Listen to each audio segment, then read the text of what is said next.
Assalamualaikum warahmatullahi wabarakatuh. Saya akan mempresentasikan konsep bank dalam Islam. Dosen pengampu Ibu Fitri Faijah. Perkenalkan, nama saya Munawarah, NIM 1904 110076, Prodi atau kelas Perbankan Syariah A, mata kuliah Fikih Muamalah. Baik, apa itu pengertian bank dan sejarah bank? Nah, jadi bank adalah sebuah lembaga intermediasi keuangan yang umumnya didirikan dengan kewenangan untuk menerima simpanan uang, meminjam uang, dan menerbitkan fromos atau yang dikenal sebagai banknot. Sejarah terbentuknya bank dimulai pada zaman kerajaan lampau di Eropa dan berkembang se-Asia Barat dibawa oleh para pedagang, juga Afrika dan Amerika, yang terjadi pada saat bangsa Eropa melakukan penjajahan kepada negara-negara di ketiga benua ini. Dapat ditelusuri dalam sejarah terbentuknya bank dimulai dari kegiatan penukaran uang, sehingga bank dapat diartikan sebagai meja tempat penukaran uang. Apa pendapat ulama tentang bunga bank dan mengenai riba dalam sistem perbankan? Majelis Tarjih Muhammadiyah, menurut lembaga ini, hukum tentang bunga bank dan riba dijelaskan sebagai berikut. Riba hukumnya haram dengan nas sharih Al-Quran dan As-Sunnah. Bank dengan sistem riba hukumnya haram, dan bank tanpa riba hukumnya halal. Bank yang diberikan oleh bank-bank milik negara kepada para nasabahnya atau sebaliknya yang selama ini berlaku. Lajnah Bahsul Masyail Nadhatul Ulama. Terdapat 3 pendapat ulama sehubungan dengan masalah ini, yaitu yang pertama haram sebab termasuk utang dipungut rentenir. Yang kedua halal sebab tidak ada syarat pada waktu akad atau perjanjian pembiayaan. Yang ketiga syubhat, tidak tentu halal haramnya sebab para ahli hukum berselisih pendapat tentangnya.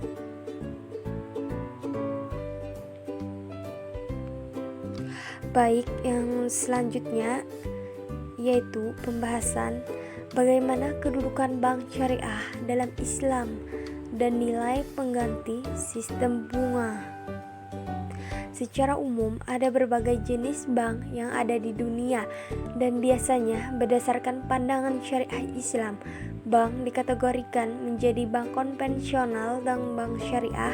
Meskipun sama-sama merupakan lembaga keuangan berupa bank, kedua jenis bank tersebut memiliki sistem perbedaan dalam mendapatkan keuntungan dan menjalankan usahanya. Umat Islam ingin menjalankan semua perintah Allah Subhanahu wa Ta'ala, tentunya harus mengerti perihal bank konvensional dan bank syariah agar dapat menghindari praktek riba yang dapat merugikan masyarakat dan hanya menguntungkan pihak bank tersebut. Adapun pengganti sistem bunga, maka bank Islam menempuhi cara-cara sebagai berikut. Yang pertama, wadiyah, yaitu titipan uang, barang, surat menyurat berharga. Yang kedua, mudharabah, kerjasama antara pihak modal dan pelaksana. Yang ketiga, musyarakah atau syirkah, persekutuan pihak-pihak dan penguasa sama-sama mempunyai andil saham dan usaha patungan. Yang keempat, murabahah, jual beli barang dengan tambahan harga atas dasar harga pembelian yang pertama secara jujur.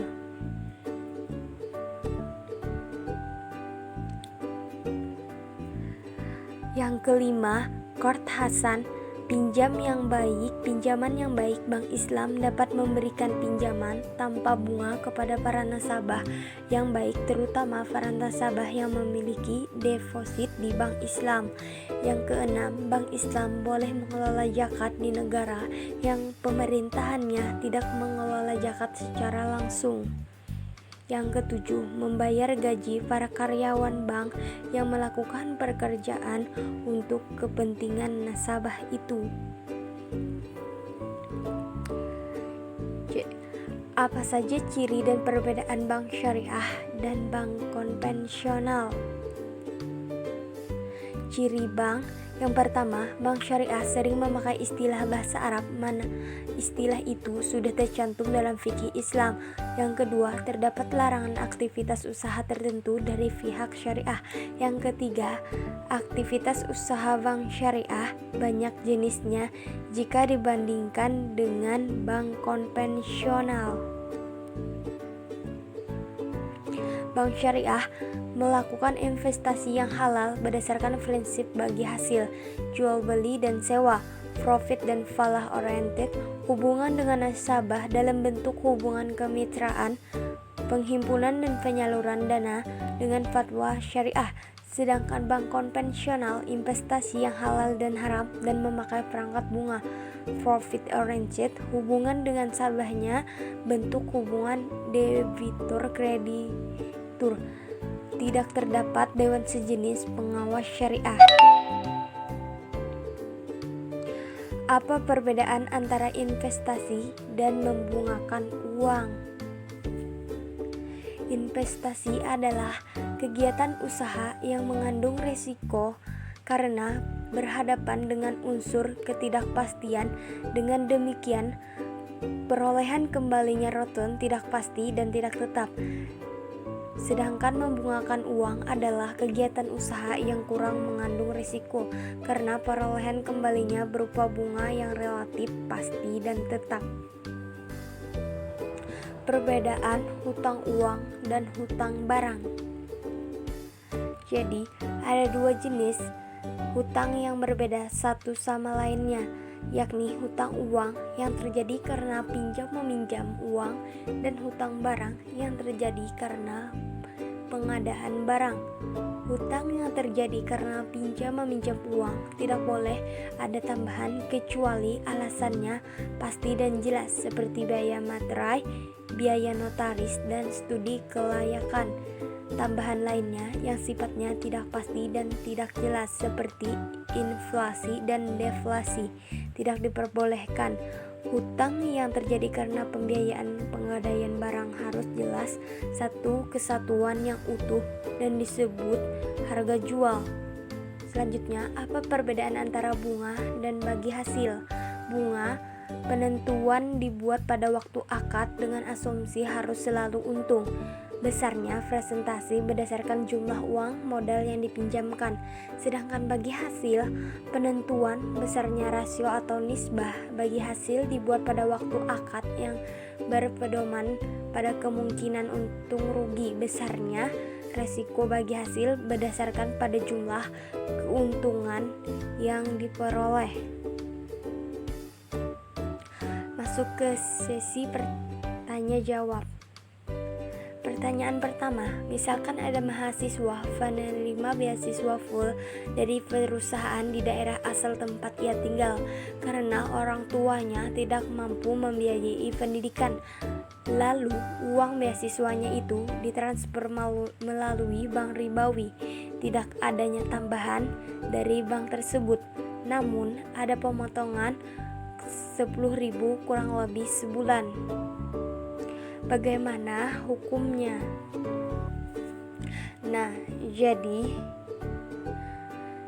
transfernya tidak masalah. Yang mungkin bisa jadi masalah adalah keberadaan uang kita di bank ribawi tersebut. Akan tetapi, sebagaimana disinggung sebelumnya, hal itu dibolehkan karena pertimbangan hal yang darurat, alasan keamanan menyimpan uang dan jumlah yang besar. Kemudian dalam hal tidak adanya tambahan namun dikenakan pemotongan tersebut, jadi tidak mengapa. Pertanyaan kedua, apakah boleh memanfaatkan fasilitas kampus yang disumbangkan oleh bank? Dalam kata lain, kasus di atas adalah mendapatkan hadiah diberi rentenir. Hal ini masih diperselisihkan para ulama. Sebagian ulama berpendapat bahwa hal ini haram. Jika harta itu didapat dari rentenir, satu-satunya sumber pendapat adalah sebagai rentenir, maka harta itu haram. Sebagian ulama lainnya berpendapat bahwa harta itu tidak otomatis haram, melainkan menjadi haram karena adanya transaksi. Dalam hal ini, transaksi haram terbagi menjadi dua sebagai berikut. Yang pertama, transaksi harta secara tidak rela, seperti pencurian atau perampokan. Misalnya, harta didapat tanpa kerelaan dari pemilik, maka harta itu menjadi haram untuk semua orang, termasuk jika harta itu dibagikan atau diberikan kepada kita dan kita mengetahui bahwa harta itu didapat dari hasil pencurian atau perampokan, maka harta itu haram. Yang kedua, transaksi harta secara sukarela, seperti transaksi riba. Misalnya, seseorang mendapatkan harta dengan izin lain melalui transaksi riba, kemudian membagi atau memberikan harta itu kepada kita, maka harta yang dibagikan atau diberikan kepada kita itu termasuk harta yang halal.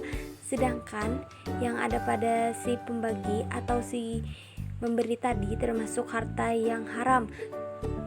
Kesimpulan, bank syariah adalah bank atau tempat penyimpanan dana yang sesuai dengan hukum-hukum landasan agama, kemudahan landasan agama Islam. Bank ini banyak memberikan manfaat dan kemudahan bagi masyarakat, khususnya muslim. Bank syariah sebenarnya sama dengan bank konvensional pada umumnya. Yang membedakan kalau bank syariah memakai sistem bagi hasil, sedangkan bank konvensional memakai sistem bunga. Bank syariah pertama di Indonesia adalah Bank Muamalat yang didirikan pada tahun 1991. Perkembangan perbankan syariah di Indonesia telah menjadi tolak ukur keberhasilan eksistensi ekonomi syariah. Sekian yang dapat saya sampaikan. Mohon maaf jika ada kekurangan. Wassalamualaikum warahmatullahi wabarakatuh. Terima kasih.